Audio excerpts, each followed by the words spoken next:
grand que moi, tu vois ce que je veux te dire? Donc c'est beaucoup plus difficile pour moi en gréco d'aller chercher un grand. En gréco, c'est parce que tu n'as pas le droit d'attraper les jambes. Tu dois faire tomber qu'avec le haut du corps.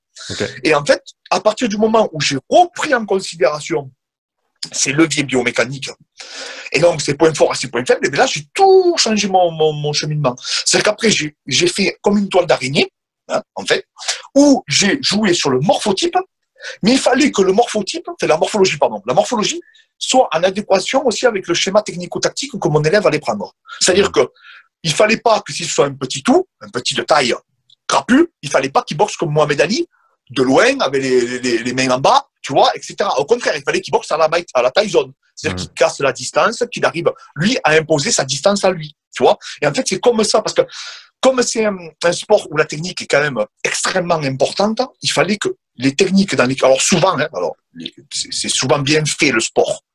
Souvent, on se dirige, sans le savoir, vers les techniques où on a le plus de facilité. Mais c'est comme ça, tu vois. Bon, mais voilà. Si, admettons, mais ça aide. Un bon dribbleur, mais ça aide quand même beaucoup si tu en as conscience. Comme tu l'as dit, c'est analyser la personne, exactement. Le corps qu'il a, les outils qu'il a en fait, et ensuite appliquer le schéma qui va lui permettre on va dire, de bénéficier le plus possible de ce qu'il avait pour commencer. C'est pour prendre un parallèle sur un sport d'équipe, par exemple, le rugby, parce que je connais bien le sport.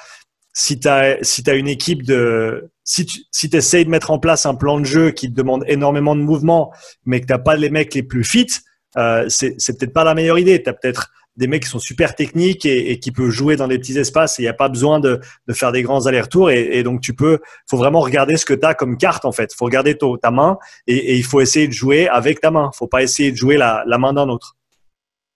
Exact, je suis entièrement d'accord avec toi. Et en fait, c'est pour ça que je leur explique que, moi je prends un exemple, je suis un explosif. J'ai jamais eu de cardio. J'ai jamais eu d'endurance fondamentale ou de capacité d'aérobie hors du commun, tu vois. Par contre, qu'est-ce que j'ai fait au lieu de dire, alors pendant des années, je me suis entêté, attention. Mais du assaut bike, j'allais courir des heures, je me disais, ça y est, je comprenais pas. J'avais des mecs, ils s'entraînaient quasiment pas, ils avaient meilleur cardio que moi. Bon. Et alors, après, qu'est-ce que j'ai fait? Là où j'ai progressé le plus, premièrement, c'était sur ma gestion d'effort.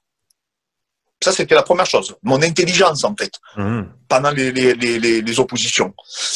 Et ensuite, il y avait un combattant à l'UFC qui s'appelait Mark Hunt. Et j'avais comptabilisé tous ses coups. C'était un gros, tu vois, un petit gros, un très bon boxeur. 1m78, un poids lourd, mais gros, tu vois. Et il faisait des 5x5 avec les mecs. Je me dis, mais comment il fait ce mec? Et j'avais commencé à comptabiliser les coups. Et je m'étais aperçu que toutes les 20 secondes, il mettait un enchaînement. Bam, bam, 2 coups. Bon. Et hop, après, les bras en bas, il se relâchait. Bam, bam, 2 coups, tu vois. En fait, il avait cette capacité, parce que comme il est explosif, il avait cette capacité à réitérer cette puissance, et sûrement avec son préparateur, ils avaient réussi à identifier le nombre de fois qu'il pouvait réitérer cette puissance au sein d'un round, tu comprends? Sans se cramer, donc, en fait, sans se cramer. Ça a tout changé ça a tout changé en fait dans ma vision. Je me suis dit, voilà, tu vas pas t'entêter. Tu vas essayer de gagner bien sûr l'endurance force parce qu'il faut pas que tu titanises, hein, parce que ton jeu c'est de coller.